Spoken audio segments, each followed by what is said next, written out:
मुफरद हो या जमा हो।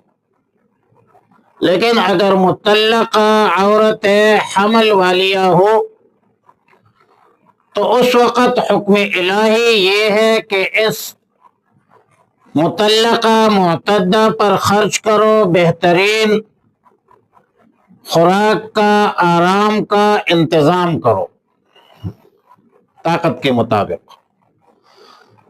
और इलाज मुआलजे का भी ज़रूर ख्याल रखो। जब तक हमल पैदा न हो, बच्चा पैदा न हो,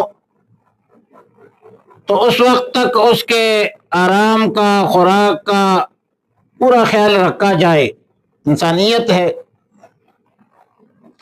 और जाहिर है कि हमल वाले औरत को अच्छे खुराक के, फ्रूट के, फलों की ज़रूरत होती है, दूध की ज़रूरत होती है।